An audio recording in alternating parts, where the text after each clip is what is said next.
কুল হুয়াল্লাহ সূরার আরেকটি ফজিলত বলে আমি শেষ করতে চাই, সেটি হলো যে নবী করিম সাল্লাল্লাহু আলাইহি সাল্লামের একটা হাদিস আছে যে কেউ যদি 10 বার সূরা ইখলাস বা কুল হুয়াল্লাহ সূরা পাঠ করে, কয়বার? 10 বার, রাতে দিনে যে কোনো সময় 10 বার যদি কেউ কুল হুয়াল্লাহ সূরা পাঠ করে, আল্লাহ নবী সাল্লাল্লাহু আলাইহি সাল্লামের হাদিসে ওয়াদা রয়েছে আল্লাহ তাআলা ওই ব্যক্তির জন্য জান্নাতে একটা বিশাল প্রাসাদ নির্মাণ করবেন। দুনিয়ার কোনো প্রাসাদ না ভাই, পামজমারার প্রাসাদ না ভাই, এটা কোনো দুবাই বা পৃথিবীর কোনো গুরুত্বপূর্ণ জায়গার লোভনীয় কোনো আকর্ষণীয় কোনো জায়গার প্রাসাদ না ভাই, জান্নাতের প্রাসাদ। দুনিয়ার প্রাসাদ রেখে চলে যেতে হবে, জান্নাতের প্রাসাদ যে একবার পেয়ে যাবে অনন্ত অসীমকাল পর্যন্ত আর তার সেখান থেকে বের হতে হবে না, তার থেকে ছুটবে না। আল্লাহ আমাদের সবাইকে ফজিলত অর্জন করার তৌফিক দান করুন, আমিন। তাহলে সূরা ইখলাস 10 বার মাঝে মধ্যে পড়তে যদি আমরা চেষ্টা করি, পুরা সূরাটা একবার পড়তে 1 মিনিট সময় কিন্তু লাগে না। কুল হুয়াল্লাহু আহাদ আল্লাহুস সামাদ লাম ইয়ালিদ ওয়া লাম ইউলাদ ওয়া লাম ইয়াকুল লাহু কুফুয়ান আহাদ। কয় সেকেন্ড সময় লাগছে? 20 সেকেন্ড, 25 সেকেন্ড। আপনি চাইলে 1 মিনিটে 3 বার কুল হুয়াল্লাহ সূরা পড়তে পারেন, তার মানে 1 মিনিটে পুরো কোরআন খতম দেওয়ার সওয়াব আপনি লাভ করতে পারেন। তাহলে অবসর সময়গুলোতে আমরা মুখস্থ তো সবারই আছে, পড়ার চেষ্টা করব না ইনশাআল্লাহ। আল্লাহ আমাদের সবাইকে তৌফিক দান করুন। এবং পড়ার পাশাপাশি এই সূরাতে আল্লাহর একত্ববাদের কথা বলা আছে, মূল বিষয়টা সেটা, শুধু সওয়াব আহরণ করাই উদ্দেশ্য না, বরং এখান থেকে আল্লাহর একত্ববাদের শিক্ষা নিতে হবে। আল্লাহ একক, কুল হুয়াল্লাহু আহাদ, হে রাসূল বলে দিন তিনি আল্লাহ, তিনি একক, তার কোনো অংশীদার নাই, তার কোনো পার্টনার নাই, তিনি কারোর প্রয়োজন তার হয় না। আল্লাহুস সামাদ, তিনি কারোর মুখাপেক্ষী না, বরং সবাই তার মুখাপেক্ষী। লাম ইয়ালিদ ওয়া লাম ইউলাদ, তাকে কেউ জন্ম, তিনি কাউকে জন্ম দেননি আর তাকেও কেউ জন্ম দেয়নি। ওয়া লাম ইয়াকুল লাহু কুফুয়ান আহাদ, তার কোনো সমকক্ষ নাই।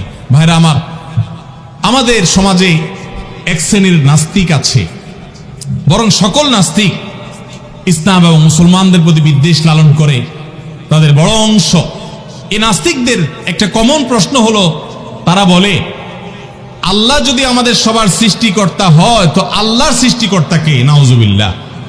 এরকম একটা প্রশ্ন নাস্তিকরা করে। নবী সাল্লাল্লাহু আলাইহি সাল্লামকে কোন কোন মুফাসসিরদের মতে এই প্রশ্নটাই করেছিল ইহুদিরা। কারা প্রশ্ন করেছিল? ইহুদিরা। সেই জবাবে আল্লাহ তাআলা এই আয়াত নাযিল করেছেন এবং জানিয়েছেন যে আল্লাহ তিনি কারোর জন্ম দেওয়ার মুখাপেক্ষী নন, তাকে কেউ জন্ম দেয়নি, তিনি কারোর মুখাপেক্ষী নন। এখন প্রশ্ন হতে পারে, আচ্ছা আল্লাহ তাআলা তিনি আমাদের সৃষ্টি করলেন বুঝলাম, তাহলে আল্লাহকে কে সৃষ্টি করলো? যেটা নাস্তিকরা করেছে। এই প্রশ্নটা একটা অমূলক প্রশ্ন এবং ভুল প্রশ্ন। এই প্রশ্নটা একটা ভুল প্রশ্ন। কিভাবে ভুল প্রশ্ন? আল্লাহ তাআলা কি সৃষ্টি না স্রষ্টা? সবাই উত্তর দেন। আল্লাহ কি সৃষ্টি নাকি সৃষ্টিকর্তা? আল্লাহ যদি সৃষ্টিকর্তা হন, স্রষ্টা হন, তাহলে তার আবার যদি সৃষ্টিকর্তা খোঁজেন, সৃষ্টিকর্তার জন্য যদি আবার সৃষ্টিকর্তা খোঁজেন, তাহলে তিনি তো আর সৃষ্টিকর্তা হলেন না, তাহলে তিনি সৃষ্টি হয়ে গেলেন। কথা বুঝেন নাই? যার স্রষ্টা থাকে তাকে সৃষ্টি বলে। আমার একজন স্রষ্টা, এক সত্তা আছে, স্রষ্টা, যিনি আমাকে সৃষ্টি করেছেন, আপনাকে সৃষ্টি করেছেন, তাহলে আমরা হলাম সৃষ্টি। যাকে কেউ সৃষ্টি করে তিনি হলেন সৃষ্টি।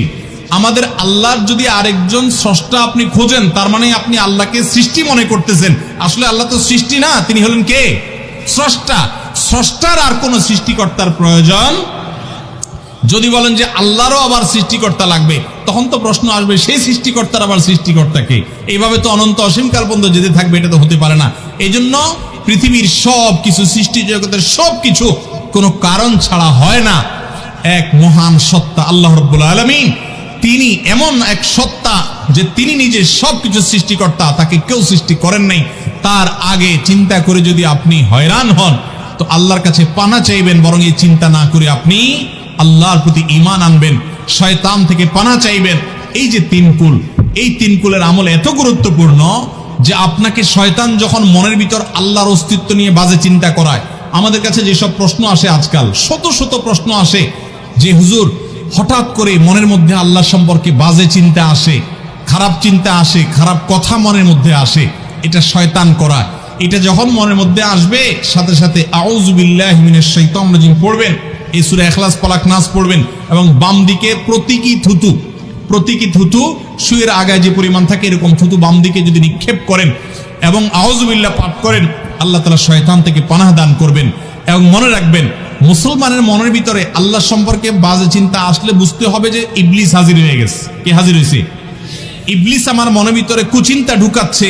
এটা মনে হওয়ার সাথে সাথে আমি আরো জোরসে বলবো, কুল হুয়াল্লাহু আহাদ আল্লাহুস সামাদ লাম ইয়ালিদ ওয়া লাম ইউলাদ ওয়া লাম ইয়াকুল লাহু কুফুয়ান আহাদ। আল্লাহ আমাদের সবার ঈমানকে হেফাজত করার তৌফিক দান করুন।